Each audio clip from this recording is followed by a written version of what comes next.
Hey Kelly, some of you have asked how do we cope in winter? Well, this is our winter loadout and we're going to show you some of the stuff that we exchange from summer and, well, spring and summer into autumn and winter.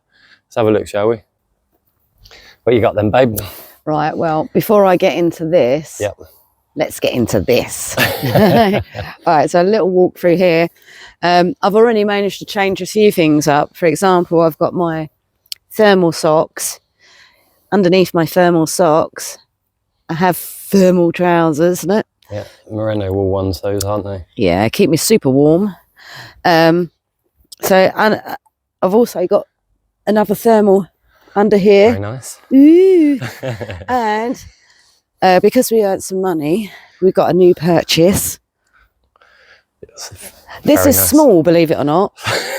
My husband said, "Don't worry, baby, I got you a small one."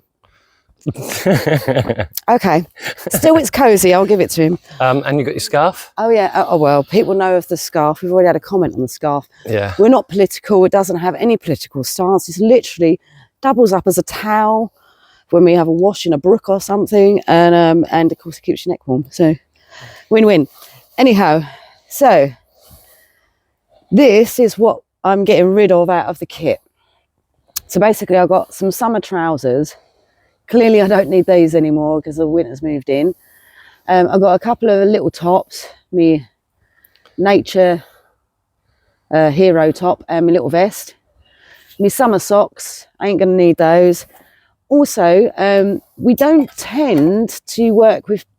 This was a new purchase. As you know, if you've been watching our videos, we hadn't had plates for a long time. But my husband found these out while he was out and about, and they were quite cheap, so we just grabbed them anyway. So it was quite a handy thing at the time. But we won't use plates ordinarily, particularly in the winter, and I will tell you why. We exchanged this little pan because we have a lot of light meals in the summer. In the winter, we need to put on as much weight as we can. And because your food, when you cook it, it will go cold real quick. So what we do is, rather than decanter it into plates, we'll just get our spork each and eat one pot jobs. So we just eat out of the pot. Like animals. Like animals, yeah, why not? Just so you know, we have a dog bowl in here. That's the dog's bowl. It just helps with the battle rattle. And we stick our tea, our coffee and stuff like that in there. This is my pillow, which the clothes go in. So these clothes and this is all going. This is the new winter kit. So I've got my extremely warm thermal socks. As you can see, I've already got a pair on. What about those light ones there, babe? Whereabouts did we get those from? Oh, these? Yeah, we've had those. Oh, these were such a win, weren't they? We found these in an army surplus shop in New Milton. Yeah. And the guy there, oh, he's amazing. He's such a nice bloke. If ever you get a chance to go to the army surplus in New Milton, definitely visit him. He's amazing. Don't go to the one in Bournemouth. That's his dad, but that's another story. Yeah. But these are Arctic socks that they use in the army, and I tell you now, these are the best bed socks ever. They really are. So love those. One thing that is always essential, as far as I'm concerned, is a wool jumper. If you can get 100% wool, you're in good, but at least 50-50. So mine's 50-50 because I haven't been able to find 100%. I keep a little sweat top. Sweat jumper, just because I can put that on underneath this, and then if it's really stubbornly cold, I can have this on, and then this on, right? As it's big enough to cover the both. And I've got a spare set of thermals. These are really nice thermals. Obviously, you've all seen my hat. Just as another little note, we have our waterproof, not waterproof jackets. We have those all year round. But something else, which is definitely part of my winter kit for me as a female, because I don't know if you guys are aware, but women don't regulate their temperature as well as guys. So we struggle a bit more in the cold weather. So I have always bought myself a pair of ski trousers for winter. And it's just that I'll either find somewhere to stuff them in the bag when I've packed my bag, or if they don't fit in the bag at that time, I'll just strap them on the side or on the top so they're easy access if I get too cold. But that's my winter kit. So this will also hold food, teas, coffees and stuff like that, obviously, and that goes in there. Awesome. Should we do you? Show them what you're replacing? You want to do me, dear? Oh, less. Oh, God, I want to do you all the time. Let's do you. So much like Tara, I've got my pillow. She didn't say about her underwear, but we've got her underwear and stuff in there. I've got some I've got some awesome thermal socks as well, but I've also got the military ones. They're wicked. I have my thermals on. Well, thermal trousers on anyway. Got my thermal top there. Gotta have camo, because if I run out in the middle of the night, I don't want to be like, you know, whatever. If you've got to be stealth. Yeah, blend in a bit. But the stuff I'm getting rid of is like my vest top, my scarf that isn't affiliated. It just, one of those things, whatever. My camo shorts, only because these used to be trousers, but now they're shorts for summer. A pair of jeans. These were a £1 buy. A £1 buy from charity shop. They're proper genuine, but I keep those for like work and lounging around in, but they're gone. They're too heavy. So yeah, my winter stuff, obviously the tops that Tara said about. I've got it's like a cardigan, but I'll tell you what, it ain't a fashion parade, and it's thin. So thin, super light, but it's 100% wool. Not bad. Tara's 50-50, but she's got more stuff than me. I have a winter scarf. That's normally my summer one, but that normally doubles up as like a pot cleaning thing. As you saw from the last video, Tara's one gets really messy too. Then I've just got my jacket. I've got that all year round. As you can see, like it's losing colour. Because I don't have two lots of thermals, I have these Caramore fleece lined things. They're quite cool, and very light. I used to have a heavy pair, didn't I? And the waterproof coat, waterproof trousers as well. So I keep the waterproof trousers because it just stops the wind permeating through your clothes all the time, which can just make you cold in general anyway. My pot, my plate, don't need those because we eat like animals out of that one. Although Tara's given me her pot because it's in better condition than mine. Sometimes I get stressed. I kicked mine once and it dented everywhere. And why do we have your pot? Just making coffees and stuff like that. Still got the burners in them. It's more energy efficient for heating up water, boiling water, stuff like that. So it's not too bad. That's about it. Okay. So you might be wondering what this is.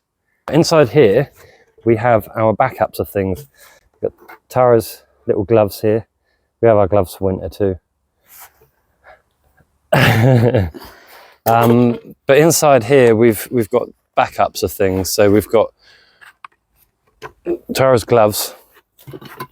Everyone needs fuel. We've got some spare art supplies. Yeah, some of the art supplies. Fixative. That's to keep my pictures looking good.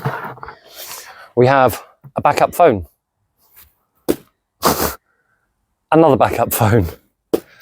And the backup camera. That one broke and died a death. But it's got pictures on it. We're just waiting to transfer it because it's kind of bent like a banana now. It fell out of a tree when we were trying to do a video. Sometime. It's a tragedy. It is. And we have our Macs. We always have a Mac, just in case it's going to be like a really wet one. Well, so if our waterproofs get destroyed, we have a little backup of something. Yeah. Now, just for the record, this barrel does not travel with us. Clearly, you don't see us walking around with our backpacks dragging this thing around. Yeah. So instead, what we will do is typically, if we're moving around a lot, we would just find a friend that will store this in a place that we know that we're likely to revisit each year. At the moment, that tends to be down south, and we've got a very good friend of ours who does look after this little barrel for us. And so we can once a year. I mean, we've kept it with this guy now for a couple of years, haven't we? We have, yes, yeah. However, this barrel has moved around with us also. So sometimes if we're going to be in a particular area for quite a stint, say for example, we think that, oh, okay, we might be spending a long time in the Midlands or up north, we will make friends and acquaintances, and then we'll get this barrel transported. So whether that is via a friend picking it up and bringing it up, or whether it gets delivered, post office, yeah, anything you know, like that. there's different ways to go, because it's not a very big one. I mean, it's like, I think they're only about 27 pounds. just to give you an idea, I'm what, 5'2", if that, maybe that's exaggerating. All right, okay, I'm 5 foot. I like to put the 2 in; it makes it feel special. So just to give you an idea, look. It's only up to my knee, so it's a very small barrel. It's not really a lot to, I mean, I think worst on postage and package is about 50 quid, isn't it, really? Maximum, something like that. Yeah, but I mean, 50 quid for a couple of years duration, what's that work out? It's a pound a week. Yeah, put it this way, we found that because in our, what we tend to do is when we're changing our kit, stuff that we want to keep and we don't want to let go of, it will go in here.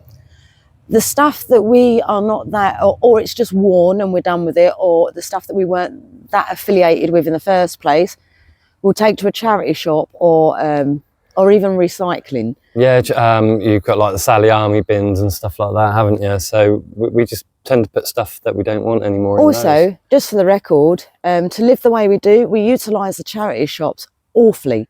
So like literally throughout the years, throughout the year rather, all the way through the seasons, we will constantly replace our clothes with stuff that we buy from the charity shops, and we very rarely shop for clothes out of... Not for retail. No, not for retail, because our lifestyle doesn't require it. I mean, we're not on a fashion parade. We just literally live for comfort, really. Yeah. And that's really all we care about. So we'll utilise the charity shops in the way of dropping stuff off, purchasing new supplies and leaving it at that. But I mean, genuine Levi's from charity shops. Why you can not? get some good stuff from charity shops. Yeah. And you know, we've got some really awesome clothing from charity shops before now. And then literally within 2 weeks, we've gone, oh, actually, it's too bulky. I can't carry that. But don't be afraid to ask them as well, because, you know, most charity shops will facilitate. They're more than happy to try and help you. And they'll go and have a look out the back, and they go, oh, I've got this. And it's before it's gone out on the shelf, or it's just reject stuff that they don't Didn't really think want to they sell. were going to be able to sell, but it turns out people like us will definitely buy it. Yeah. Yeah, this barrel is a little bit of a lifesaver for us. You know, it took us a couple of years to get hold of this, really, didn't it? To get into the habit of, instead of constantly getting rid of everything and then having to find a way to replace that, those things that we don't want to permanently get rid of, this is the job for it. Yeah, I mean, like the plates. I think we bought these in Wales, and they were £2. And Tara said, oh, what are these bloody pie trays again? Because I bought pie trays before, didn't I? Yeah. But they're not. They're genuine plates for £2, and they're like the... Yeah, I mean... So we'll keep these, won't we? We will, but they're not very helpful for winter. Just for the record, you know, you dish your... Say, for example, you do a nice pot stew, and that stew's lovely and hot. When you've got a frost and you can literally see your breath, and you dish your dinner up in a little plate like that, you've got seconds to eat it before it's cold. It's cold on the bottom when you put the food on. And then the minute Tara's dished up the next one, it's already cold. We don't bother. What we tend to do is we'll chop everything up nicely, put it in this big pot. And we'll sit there. And then we'll sit with our sports. Because the chances are is I'm never going to eat as much as this man can eat. It's never going to happen. So I always give up way before he does, and he gets to have the rest. So it's, you know, it's a fair serving. The boss speaks, and then I get, little bits. Joking, don't worry. I wish I was the boss. No, it's much better you being the boss. Right. We forgot one thing. Oh. A dear friend of ours has had a Lanshan 2 Pro for a couple of years. And their outer was ruined. Yeah, their outer was completely wrecked. You know, like our inner with the tape, and guess what? It gave us a new inner. Well, his old inner, but our new inner. It had a couple of holes, don't get me wrong, it had a couple of holes. Well, I think it was just one main one, really, that we needed to patch Yeah, up. there was like a patch on it. But it was nowhere near as dire as our inner. So we'll just show you now.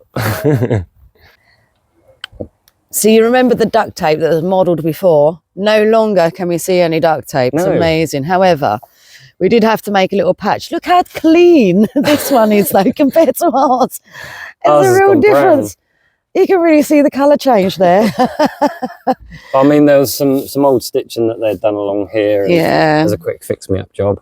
But otherwise, no holes in this fly net. No, well, this isn't the fly net. They call this the fly net. Yeah, well, I call that the fly net. I know, it makes more sense. The flies getting in. Yeah, that's what I thought. It makes more sense. Right, so we've got new terminology now, right? This is the fly net because it keeps out the flies. Yeah. And this is your outer because it's outside. It keeps the rain off. Yeah. And that's outer stuff. Yeah. Flies get in. But yeah, we call that the fly net because it stops the flies getting in. Yeah, we can't get our heads around why everyone does it the other way around. It just doesn't make any sense to us at all. So, Kelly, if you want to know how we cope through winter, follow along on our journey, and you'll get to see. This is just some of the stuff that we exchange for winter, don't we? This is the preparations we make for the oncoming cold. Yes. What was it? Not Ned Stark. Was it Ned Stark that said Jon that? Snow. No, Ned Stark. Ned Stark. I don't know. Stark. Wow. We weren't big fans of the thing. We don't watch that Winter is Coming stuff. But we do say it to each other a lot. Yeah, winter is coming.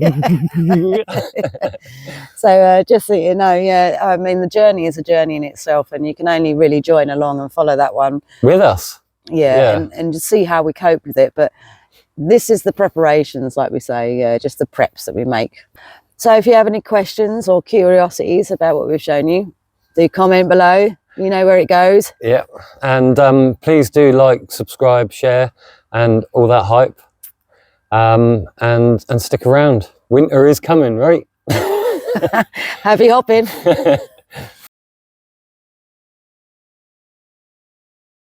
So, as a bit of bonus material, if you've managed to make it all the way to the end, these trees last night, the solar storm and all that lot, it's just some images that I took from a phone, believe it or not.